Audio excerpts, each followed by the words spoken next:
ผู้ใดผู้ใดไอ้พิมพ์หนังสือคอมยังกลมเบิ่งเจ้าก็เฮียนคอมว่ะโอ้โธ่บ่แม่นว่ารักคอมเขามาได้ไงเฮียนคอมเลยเนาะเก่งได้ฮะบีบเป็นบ่บ่แม่นเข้าไปว่าบ่ทุกกูสิหาไอดีให้ไอดียังฮะไอดียังจะบ๊อบนะ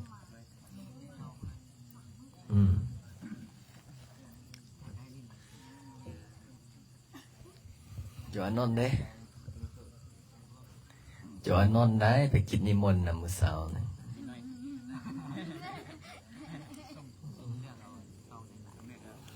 จวนนท์เพิ่นก็ไปกินนิมนต์แล้วมื้อเช้านี่โอ้อานนท์นี่ได้เบิ้ลได้น้อย2 รอบแล้วได้เนาะแม่นบ่แน่สุดใดที่ลงมาสวดมนต์แต่เช้าก่อนมาเอานั่นแหละเห็นบ่จั่วว่าเรื่องจั่วอานนท์เมื่อเช้านี่ไปสวดมนต์อยู่เฮือนแม่ออกนั่นไปแล้วเราก็เลิกแล้วบัดนี้เราคัดซองเนี่ยมันแล้วก็โหกูสิฟาดซองหนาๆนี่แหละแล้วก็จับซองหนาๆได้เพิ่นซองหนาๆเป็นใบ50,000ซองบางๆเป็นใบละแสน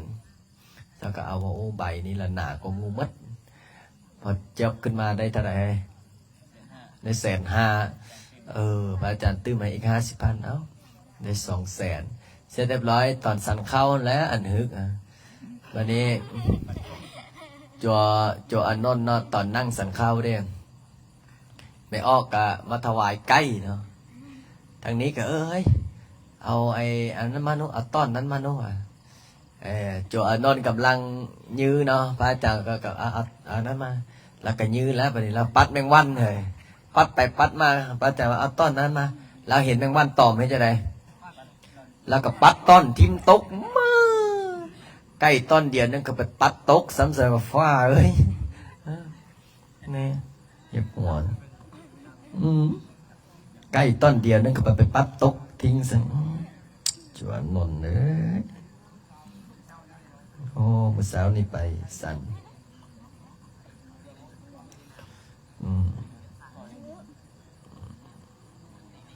เนี่ยเอาลูกโจรลูกเนียนมาครบแล้วไปโอ้มื้อนี้นึกว่าฝนก็บ่ฝนซะเนาะ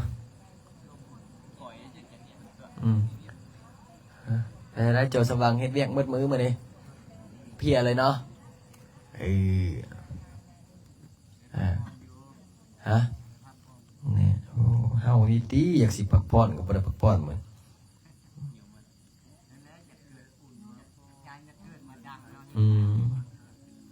นั่นนะ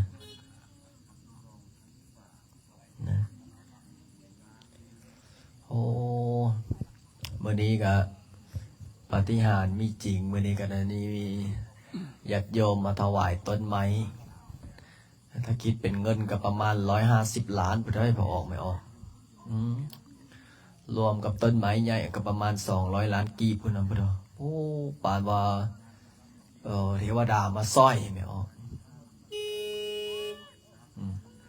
เทวดามาสร้อยถือว่าปาฏิหาริย์สุดๆได้ต้นไม้มาปลูกประดับประดาประดับวัดประดับว่างานเราก็ใกล้เข้ามามื้ออื่นกับมื้อวันที่23เนาะฮะ24แล้ววะว้ายว่าไกลสิได้ฟังหมอลำมาได้เอาแม้มื้อนี้ถ้าผู้ใดมีโชคมีลาภครับเป็นเจ้าภาพหมอลำพระอาจารย์จ้างหมอลำมา30 ล้านมาฟังใดให้มันคุ้มกับค่อยจ้างมาใดบ่แม่นว่าจ้างมาปุ๊บนี่บ่มีผู้ใดมานั่งฟังมีแต่จั่ว2 องค์นั่งอ้อยแล้วเนาะอย่างวันนั้นล่ะเขาถามว่าอาจารย์ก็แม่นอยู่ว่าจ้างพวกน้อยมาลำมีแต่พญานาคกับผีนั่นน่ะเบิ่งต้องมาได้เนาะอย่างน้อยๆก็มีผู้เฒ่าผู้แก่อย่างน้อยๆค่อยคิดว่าไม่ใช่กินนี่มันทั้งฟังไปพร้อมทั้งเฮ็ดกินไปพร้อมล่ะแต่เบิ่งไหม ก็สิให้เขาตั้งอยู่ทางใดเนาะตั้งหน้าเวทีเนี่ยฮะตั้งหน้าเวทีตั้งทางนั้นเนาะหันมาทางพี่เนาะเปาะเหมาะเลยจ้าเลยจ้ะมันบ่ใหญ่ปานนั้น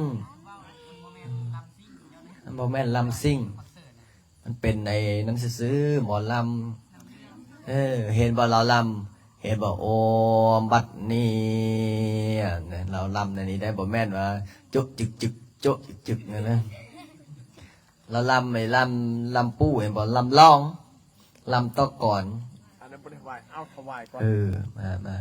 โอ้วันนี้พอออกสันเพชรเอาอันนี้มาถวายอันนี้อันซื้ออันนึงเท่าไหร่เนี่ยบ่ฮู้นะมันสั่งมาพร้อมกับสุดเอามาถวายซะเอาสาธุเอาคำคูณร่ำรวยเฮงๆปังๆนั่นไป2 ล้านประมาณโอ้คัก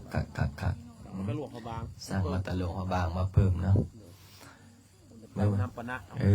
ตาน้ำปะนะเอาคักๆกันจะได้เนาะโอ้ออกตัวโยมมันมือหมอลำหมอลำคือประจานบอกแล้วบอกแม่นหมอลำไม่เต้นระวงนะหมอลำเรื่องยันสิมีผู้ใดฟังอยู่ปะเนาะหมอลำเรื่อง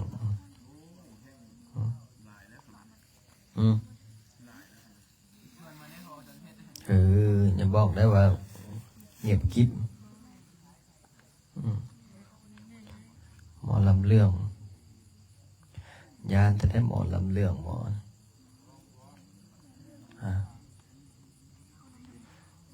ผู้ใดอยากฟังหมอลำเรื่องมีบ่ฟังไปฟังมาสูง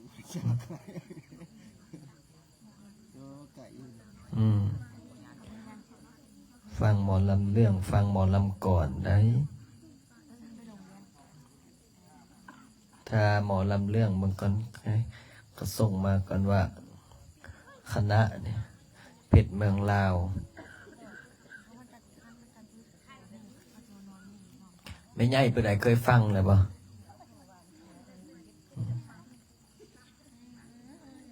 เพชรเมืองลาวได้สื่อ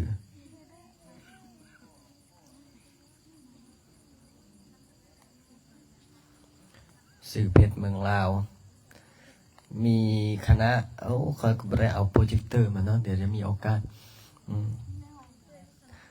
บอกมากก็ได้กับปานนั้นเดี๋ยวอื่นกันเขาส่งมามีตลกตามรายการเนี่ย1มีตลก2มีหมอลำ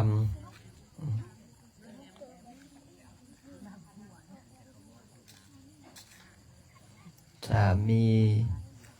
ลักๆกับหมอลำมันแหละลำเรื่องว่าเรื่องลำเรื่องลำก่อนลำเพลิน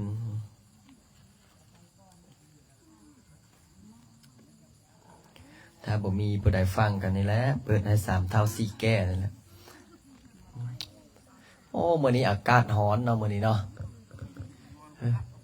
โอ้เอาขนาดสำพอฟ้ามแต่ฝนเนี่ยต้องเร่งเฮ็ดศาลาได้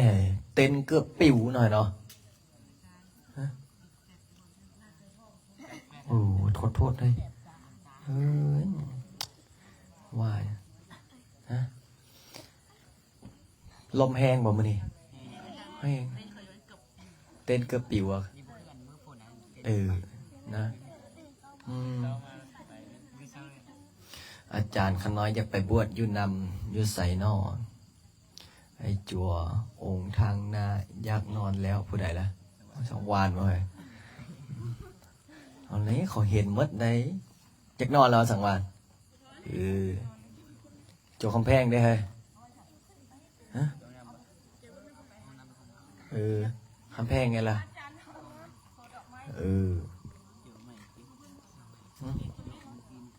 อย่าลืมไหนเฮาสั่งมาแต่งมือมาแต่ง10 กิโล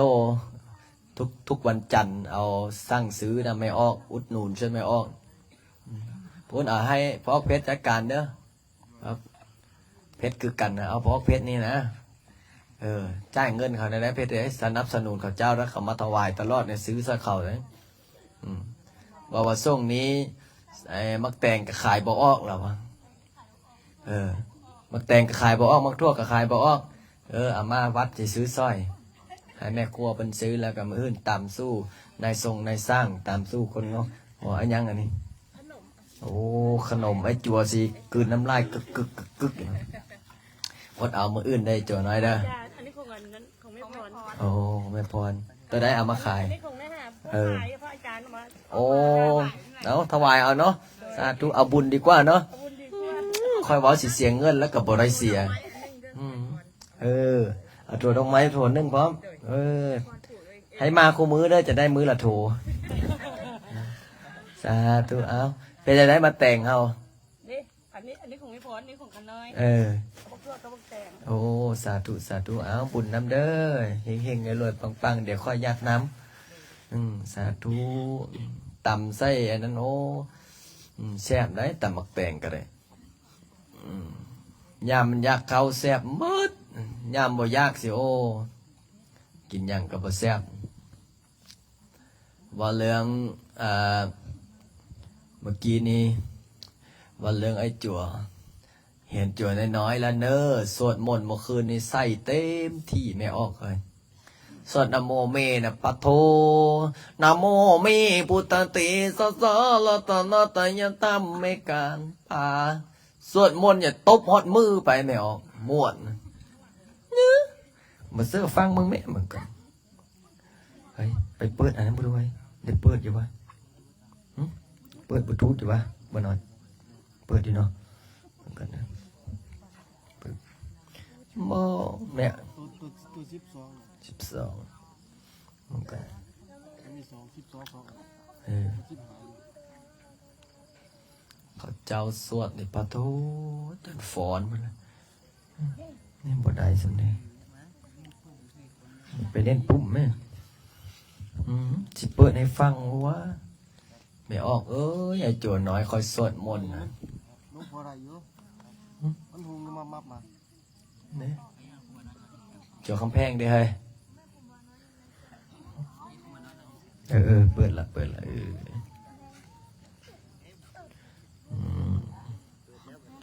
มึงเด้อให้ฟังมึงก็จะแจ๊ดฮอนหูแล้วไม่ออกน้ำโมเมไปนะ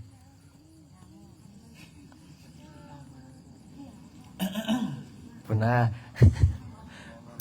พี่แดดแป๊บนึงนะเนาะ ฟังได้ไอ้จวนน้อยเสียงโอ้โหแปลงเสียงคอนะ ต่อไปนี่เนี่ย หยอกไอ้จัวหนูเป็นจะได้บ่ได้ตัดต่อเลยได้เนี่ย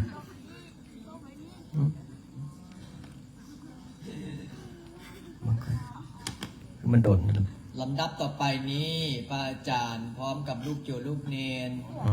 จะได้สวดนะโมเมนเพื่อเป็นพุทธบูชาธรรมบูชาสังฆ สวดกูมือท่องได้ยี่น้อย นะโมตัสสะภะคะวะโตอะระ ฟังแม่เสียงพระอาจารย์ขึ้นแรกๆนี่ดังพอพักไปหลังๆไอ้โจรน้อยโจรนึ่งเสียงโคตรแจ๊ดหูไม่ออกเลยถ้าฟังมันก่อนเอาฟังมาเด้อบัดเสียงผู้ใด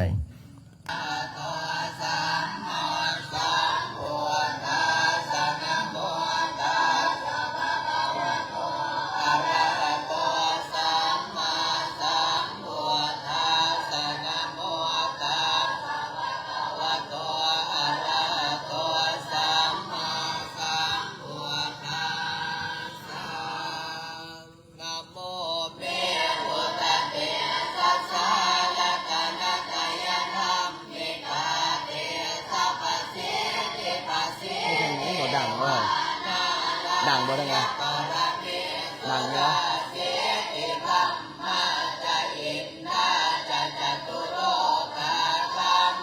ต้นเสียงแม่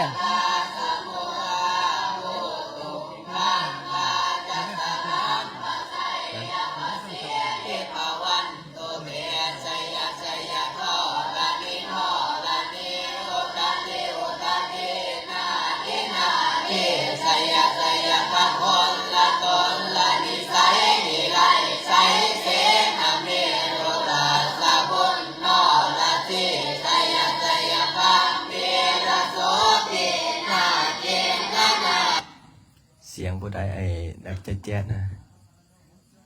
นะเจ้าป่าบอกว่าตีเสียงเจ้าป่าเจ้าสังวานวะเอาฟังอีกหน่อย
ชื่อได้แล้วว่าเสียงไปฮะเจอฝนนะเจอฝนกับจัวไอ้ทองพันหน่อยเนาะเสียงน้อยๆเนี่ยเนาะเอาฟังต่ออีกเลย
สรุปว่าเสียงไผ่เหรอฮะฮะ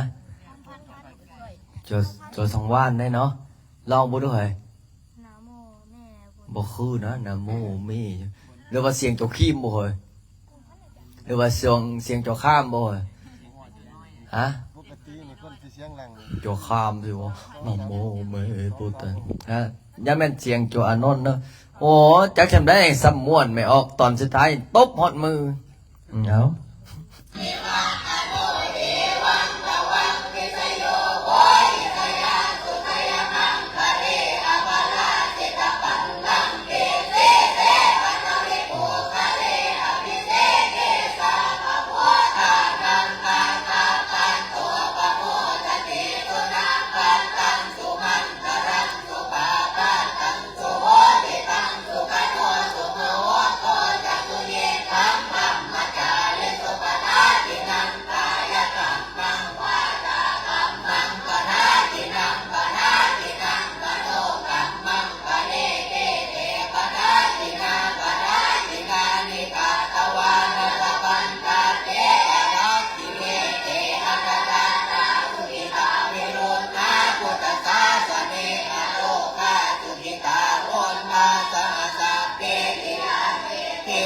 วันโตพรโตเยเกวาอัตมินทาเนอติกายกาสัพพะวันโตสุติกาวันโตสัพพะทานากันโตสัพพะสัตตานันตากันโตศิลสาสนัญญากาติปัสสวะเตสังสาเพปุเรนโตมโนนะ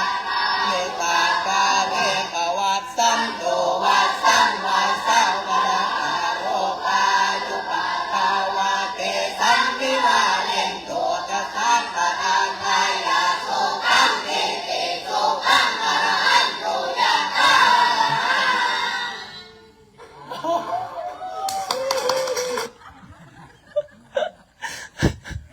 สวดมนต์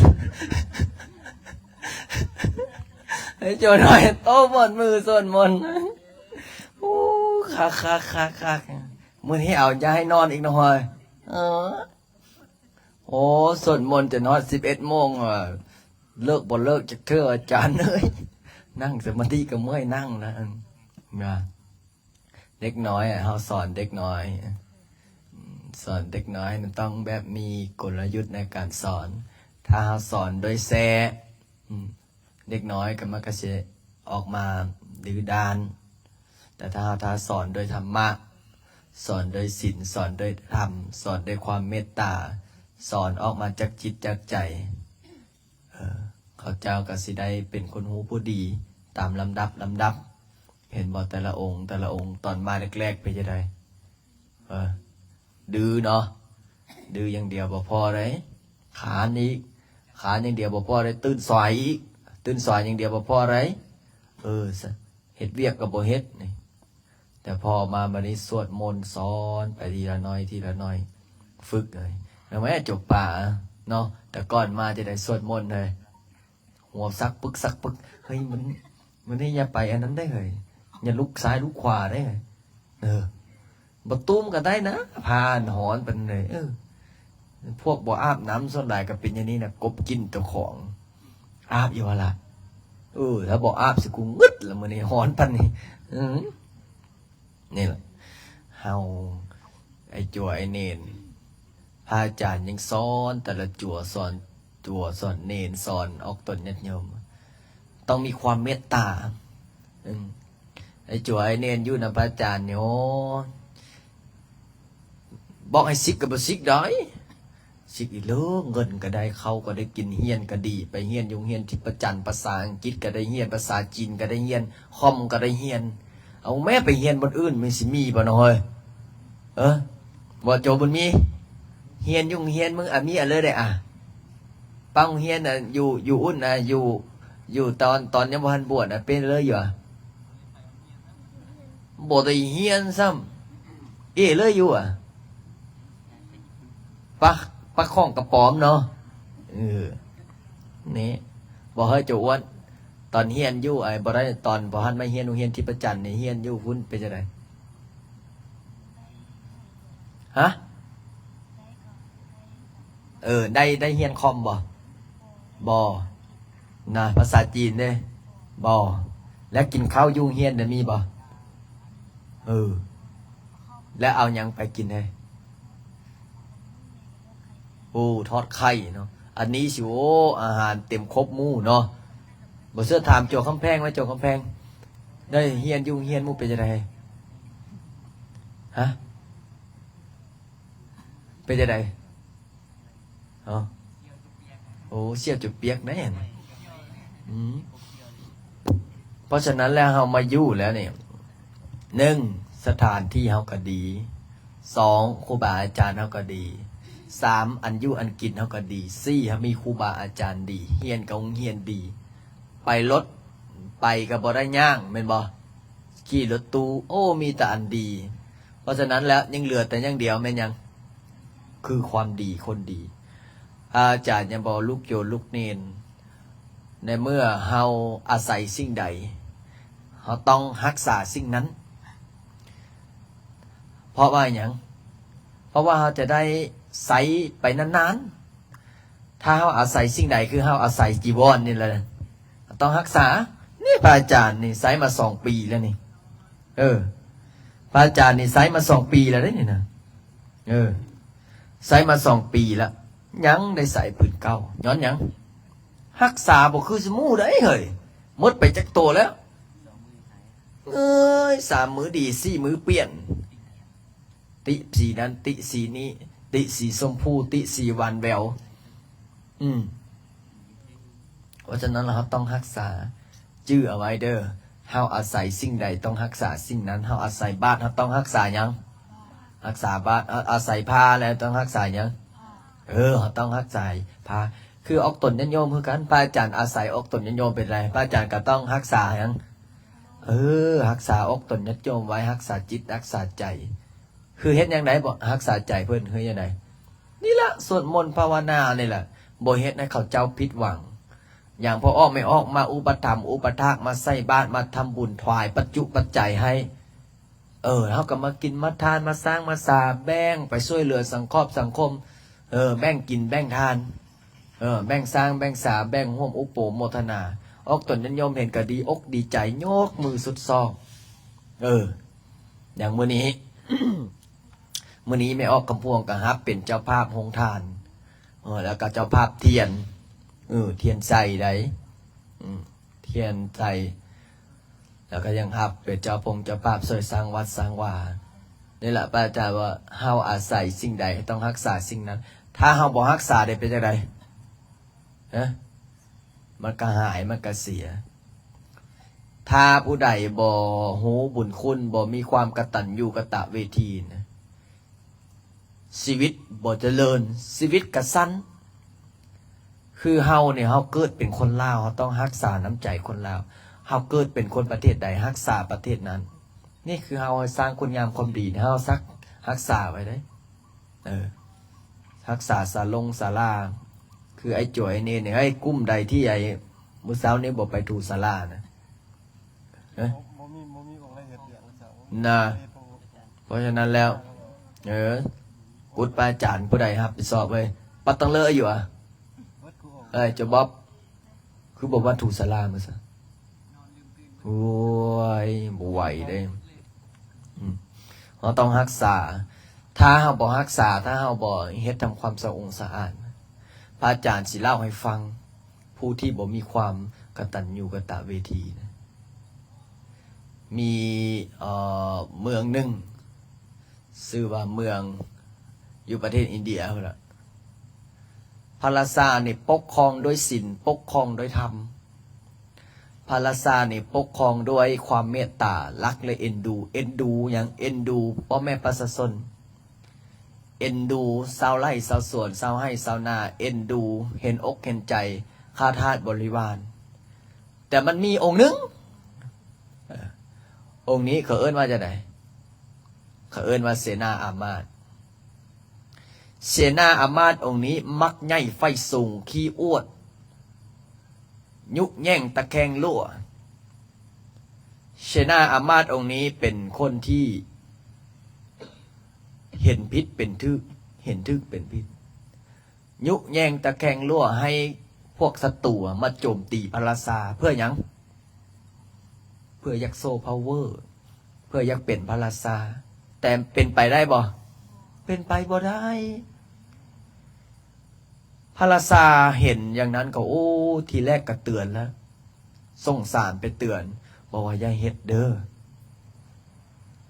พ่อแม่ประชาชนของเฮาฮักหมดทุกคนเฮาฮักเฮาให้ความอบอุ่นเฮาให้อยู่ให้กินบ่ให้ความเดือดร้อนถึงแม้ว่ามีศัตรูมาทางทิศซ้ายกับปกป้องทางทิศซ้ายมีศัตรูมาทางทิศขวากับปกป้องทางทิศขวาแต่เจ้านี่ยุแยงตะแคงรั่วดึงข้าศึกนี่เข้ามาเพื่ออย่างเพื่อที่จะล้มล้างเฮาเพื่อที่จะเฮ็ดให้เฮานี่นะบ้านเมืองวุ่นวายบ้านนี้เสนาอามาตย์องค์นี้ก็ยุแยงให้พวกหัวเมืองนั้นมาตียุแยงให้ก็เอิ้นว่าจะไหนภาษาเขาเอิ้นว่านอนบอนไซนอนบอนไซหรือว่านกสองหัวพอเป็นนอนบอนไซพอเป็นนกสองหัวปุ๊บพระราชาเห็นอย่างนั้นโอ้ปล่อยไว้บ่ได้ดอก ขนาดเฮานี่นะอยู่น้ำกันนี่เฮาต้องทำไมยังถ้าอยู่น้ำกันเฮาต้องยังสัมมาคีสัมมาคนังตะโปสุโขเทวาเฮาต้องมีความฮักมีความสามัคคีถ้าเฮาบ่มีความสามัคคีเป็นยังไง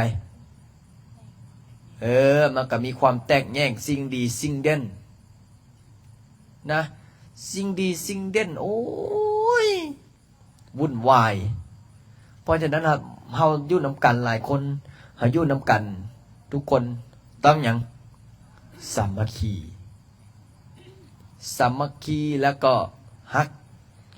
ห่วมแห้งห่วมใจกันเฮาปกป้องศัตรู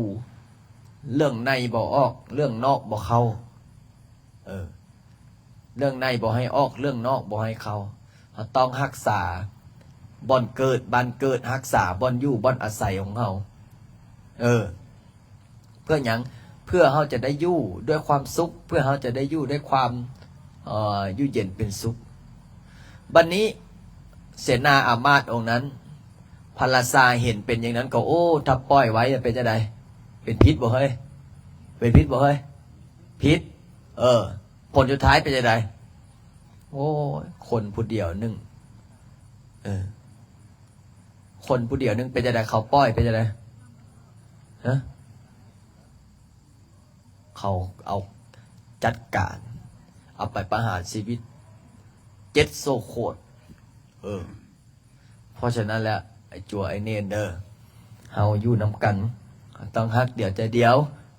ฮักห่วมแห้งห่วมใจสามัคคีกันบ่แม่นฮักเดียวใจเดียวต้องห่วมแห้งห่วมใจสามัคคีกันอย่าสร้างความแตกแยกถ้าสร้างความต้องแยกเป็นจะไดบ่มีความสุขบ่มีความเจริญเฮาอยู่น้ำกันแล้วคือพระอาจารย์นี่แหละคือเฮานี่แหละอยู่น้ำกันนี่นะปกติก็โอ้ยทางนอกเนาะก็วุ่นเฮาอยู่น้ำกันแล้วไอ้จัวยังไปลูกศิษย์ลูกหากับโอ้ตายกูเพราะฉะนั้นแล้วเราต้องช่วยกันรักษาคุณงามความดีรักษาไว้เราจะได้อาศัยวัดเราไปนานๆแล้วก็วัดเราก็จะได้เจริญแม่นบ่วัดเราเจริญแล้วก็มีบ่อนสวดมนต์มีบ่อนให้คนกราบคนไว้มีบ่อนให้คนมาถือศีลปฏิบัติธรรมพอได้จำศีลภาวนาเป็นที่พึ่งทางจิตทางใจได้กราบได้ไว้ก็คือคู่มือนี่แหละป้าอาจารย์เนี่ยบอกว่าโอ้เตือนลูกศิษย์ลูกหาออกตนญาติโยมบอกว่าลูกศิษย์ลูกหาแต่ละคนให้ฮักและสามัคคีกันไว้เป็นก้อนหนึ่งใจเดียวส้นลายนี่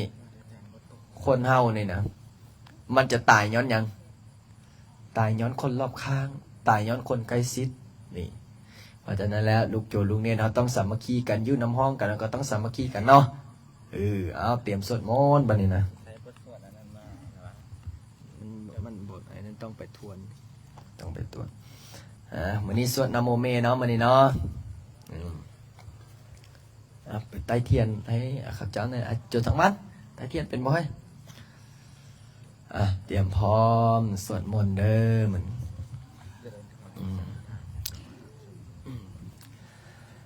อะระหังสัมมาสัมพุทโธภะคะวะ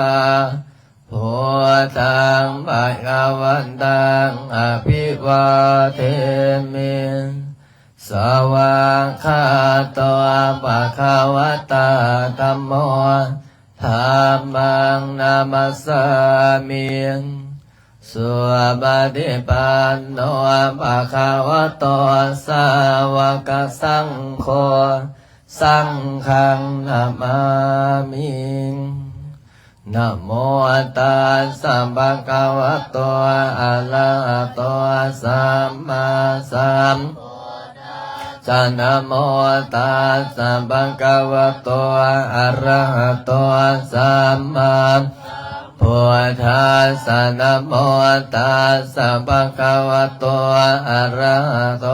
สัมมาพุทธัสสะพุทธังสรณังคัจฉามิธัมมังสรณังคัจฉามิสังฆังสรณังคัจฉ ชามิทุติยามปิพุทธังสารนังกัสสามิทุติยามปิมังสารนังคาสามิทุติยามปิสังฆังสารนังกัสสามิตติยามปิพุทธังสารนังกัสสามิตติยามปิธัมมังสารนังกัสสามิตติยามปิสังฆังสารนังกัสสามิตติยามปิสังฆังสารนังกัสสามิปานาติปาตาเวรมณีสิกขาปะทังสัมมาทิยามิอาทินาทานาเวรมณีสิกขาปะทังสัมมาทิยามิกาเมสุเมสาจาลาเวรมณีสิกขาปะทังสัมมาทิยามิมุสาวาทาเวรมณีสิกขาปะทังสัมมาทิยามิสุราเมรยมาสัปปามาทัฏฐานาเวรมณีสิกขาปะทังสัมมาทิยามิอิติปิโสภะคะวะอะระหังสัมมาสัมพุทโธวิชาจารณะสัมปันโนสุขโตโรกวิโตอนุตตรปุริสธรรมสารติสัตตาเทวมนุสานังพุทโธภะคะวะติสวากขาโตภะคะวะตาธัมโมสันติติโกอาคาลิโกเยหิปัสสิโกโอปนัยโกปัจจตังเวริตาปุวิญโยหิติสุปฏิปันโนภะคะวะโตสาวกสังโฆโอชุปฏิปันโนภะคะวะโตสาวกสังโฆญาญปฏิปันโนภะคะวะโตสาวกสังโฆสามีจิปฏิปันโนภะคะวะโตสาวกสังโฆยติดันจันทาริปุริสยุคานิอันทปุริสบุคลาเอสัมภะคะวะโตสาวกสังโฆอาหุนายโยปาหุนายโยทังกินายโยอัญชเรกะลนิโยอนุตตลังบุญยังกิตารโรกัสสตินะโมเมพุทธเตสัสสะละตนะตยะธรรมิกาเตสัพพสินิปัสสิเทวานารายปรเมสุลาสิทธิพัมมาจะอินนาจะจตุโลกาคัมภิลกกาสุมุนาพุตุงคังคาจะสรัมปัจจยปัสสิทธิภวันตุเตจยจยทอลนิทอลนิอุตติอุตตินานินาทิจยจยขะคนละตนละนิสัยนิไลไสเสนะเมโลลาสะพุนนรจิจยจยคาเมลัสโสปินาเกียนจันจัมพุตังกาลิจยจยโทนิมิตาโรกิจยจยสิงเกียนสุทาทานามุกจาจยจยวรุณนะโมขายาตาจยจยจัมปาตินาภกุรกันโดจยจยกัสสะพลลัตุลงสุกระผู้จนเสหาเพียงกเตียนจยจยวรุณนะโมขายาตาจิตาสิตาเสนาเรปุญญสุติโนทันเดียจยจยสุขาสุขังสิวิจยจยทอลนิตาเรสัทธาสุสัยญาจยจยท ทรเนียสันติสันทาชัยชัยมังคลาลัญญาภวะเกชัยชัยวาลุนยามเกชัยลักเสสุลาภูสเตสะชัยชัยพระเมนักนาชัยชัยลาสานิลาสาชัยชัยชัยปะทวิงสาปังชัยชัยอรหันตาปัจเจกพุทธสาวังสุโรหะโรหะรินเทวาชัยชัยพระมาสุรังโคชัยชัยนาโควิรุลังโควิรุปังโคจันเนมาลวิอินโดจะเวนเตยโยจะกุเวโรวรุณอมปิจาคิวายโยชนโนกุมาโลตระระโกอัตตาลสัพพะเทวาสิทธิตาปะรโยอิสิโนสาวกาสัมภวันตุเตสัยธัมโมจะสังโฆจะทัสสะปะโลจะสัยกังเอเตนะสัยเตเสนะสัยโสเทภวันตุเตเอเตนะทะเตเสนะโหนตุเตชยมังคลังสัยโยภิพุทธัสสะสิลิมโตอายังมารัสสะจัมปาภิมโตปะลาสัยโยวุโกสัยยัมปะโมทิตาชัยยันนาพระมังนามเยสิโนสัยโยภิพุทธัสสะสิลิมโตอายังสัจจัมปาภิมโตปะลาสัยโยวุโกสัยยัมโพนิมันเดปะโมทิตาชัยยันนาหินนกนามสิโนสัยโยภิพุทธัสสะสิลิมโตอายังมาลัสสะจัมปาภิมโตปะลาสัยโยวุโกสัยยัมปะโมทิตาชัยยันนาเทวังนามเยสิโนสัยโยภิพุทธัสสะสิลิมโตอายังมาลัสสะจัมปาภิมโตปะลาสัยโยวุโกสัยยัมโพนิมันปะโมทิตาชัยยันนาสุปันนกนามเยสิโนสัยโยภิพุทธัสสะสิลิมโตอายังมาลัสสะจัมปาภิมโตปะลาสัยโยวุโกสัยยัมปะโมทิตาชัยยันนานามกนามเยสิโนสัยโยภิพุทธัสสะสิลิมโตอายังมาปาภิมโตปะลาสัยโยวุโกสัยยัมโพนิมันเดปะโมทิตาชัยยันนานมกนามาเยสิโนสัยยันโตปนิยามโมเลสังนันนิวาทโนเอวันตวันวิสโยโหยิสยาสุตยมังกะเลอภราชิตปันลังเกสิเสปนวิปวเกสัมปพุทธานังอาคาปันตัวปโมทเตียสุนาตังสุมังกรังสุปามาตังสุโหติตังสุขันโนสุโมโหตนสัสุญญิทังพระมจาริสุภารัมกายกรรมังวาจากรรมังปราคินังปราคินังมโนกรรมังปณิทิเตปรัง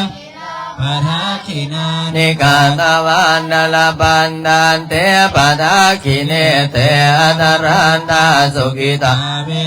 หาพุทธศาสเนอโรคาสุขิตาหุนนาสหสาเปยาติเปสุนันโตพุนโดเยเทอาสมิงนาเนอติกายุกาสดาหุมโตสุขิตาตัวสัพพะราคัมตัวสัพพสันนานาคัมตัวสินาสาสนังยากาจิปันตวะเตสัง เทปุเรนโตมโนลาทายุตากาเลปวันสันตุวาสังวาสาวะละหะการโรคาจุปานาวาเตสังนิวาเรนโตจะสัพพนากายาโสขันเจเตโสขังอรหันโตยะทาลังสัมปจิสามินาสังสีโมพมมาจมาเทวาสัพเพยคาปะรายันติพมมาจมาเทวาภิลาภาภวันตุเมมาปุญโยมาราภโพภวันตุเมมิเตมาโหติพุทธามาอุนะโมพุทธายาวิลาตโยวิลโกนัยยังเวลายิงสาวิลาตเสวิลาตสาวิลาอิติโยอัมปุรัสสะมานิมมามาปุรัสสะสวะโหสัมปติสามิเพ่งเพ่งมาปาเรเรสัมปติสามินาสังสิโมพมมาจมาเทวาสัพเพยคาปะลายันติพมมาจมาเทวาภิลาภวันตุเมมหาปุญโญมหาราภโพภวันตุเมมิเตมาโหติพุทธัมมาอุนะโมปรายาวิลาตโยวิลโกนัยยังเวลาอิงสาวิลาตเสวิลาตสาวิลาอิติโยปุรัสสะมานิมามาปุรัสสะสวะโหสัมปติสามิเพ่งเพ่งบาบาเรเรสัมปติสามินาสังสิโมพมมาจมาเทวาสัพเพยคาปะรายันติพมมาจมาเทวาภิลาภวันตุเมมหาปุญโญมหาราภโพภวันตุเมมิเตมาโหติพุทธัมนะโมพุทธายาวิลาตโยวิลโกนัยยังเวลาอิงสาวิลาตเสวิลาตสามทิโยปุรัสสะมานิมามาปุรัสสะสวะโหสัมปติสามิเพ่งเพ่งอิติปิโสวิเศษอิเศษพุทธนามิอิเมนะพุทธตังโสอิโสตัมพุทธปิติอิติปิโสวิเศษอิเศษพุทธนามิอิเมนะพุทธตังโสอิโสตัมพุทธปิติอิติปิโสวิเศษอิเศษพุทธนามิอิเมนะพุทธตังโสอิโสตัมพุทธปิติอิติปิโสวิเศษอิเศษพุทธนามิอิเมนะพุทธตังโสอิโสตัมพุทธปิติอิติปิโสวิเศษอิเศษพุทธนามิอิเมนะพุทธตังโสอิโสตัมพุทธปิติอิติปิโสวิเศษอิเศษพุทธนามิอิเมนะพุทธตังโสอิโสตัมพุทธปิติกายวาจาจิตังอาหังวันตานาคาธิปติองค์ธรรมสันเสเลจันตานาคาลาวิสุทธิเทวาปูเจมิเมตัญจัมโพปิโยนาคากันดาปริตังกายวาจาจิตังอาหังวันตานาคาธิปติองค์ธรรมสันเสเลจันตานาคาลาวิสุทธิเทวาปูเจมิเมตัญจัมมหาราโพปิโยนาคากันดาปริตังกายวาจาจิตังอาหังวันตานาคาธิปติองค์ดำแสนเสเลจันดานาคาลาวิสุทธิเทวาภูเชมิมตัญจมาลาภปิโยนาคังคันดาปริตังสัพเพสัตตาสัตตาวุนตัวเวลาสุขจิวิโนขอให้สัตว์ทั้งหลายจงเป็นผู้บ่มีเวรต่อกันและกันจงเป็นผู้นำรงชีพอยู่เป็นสุขทุกเมื่อเดินกาตังบุญญามปรมายันสัพเพปะกีภวันตุเตขอให้สัตว์ทั้งสิ้นนั้นจงเป็นผู้มีส่วนได้เสวยผลบุญอันนี้ข้าพเจ้าได้บำเพ็ญแล้วนั้นเถิดอรังสัมมาสัมพุทโธภะคะวาพุทธังภคะวันตังอภิวาเทมิสวากขาโตภะคะวะตาธัมโมธัมมังนัมมัสสามิสุปฏิปันโนภะคะวะโตสาวกสังโฆสังฆังนามามิ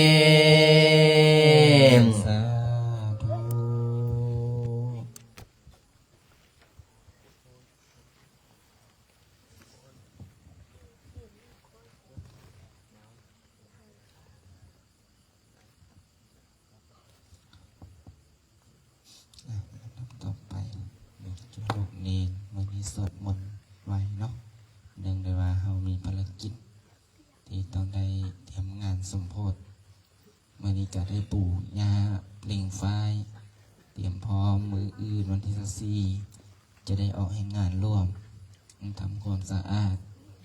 และก็จะได้เล่งไฟเริ่มป้อนใจพระวันที่25เดือน2นี้เนาะวันนี้ก็อาจารย์จะได้ไปเบิ่งต้นไม้นำมีเจ้าภาพเจ้าศรัทธาก็คือหานพอเพิ่นได้มาถวายเสริญชัยเจริญไม้ประดับ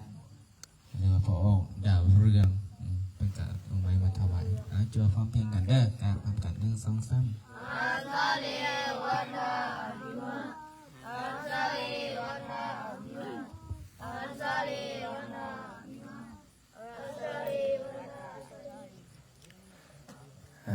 พอออกไม่ออกเตรียมกับพระกับเจ้า1 2 3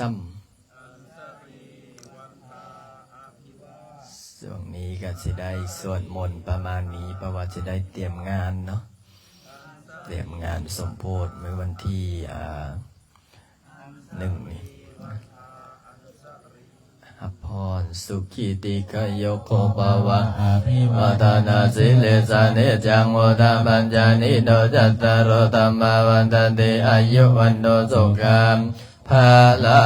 งดวงกรรมตาจานิดวงข้าพยาบาตังกาเนพายาโสกาปะทาจาเนโสกามุตุสาเป เปปานิโนเอตาวาตาจาอเมสัมปะตัมปุญญาสัมปะทังสัพเพเทวะอนุโมทันโต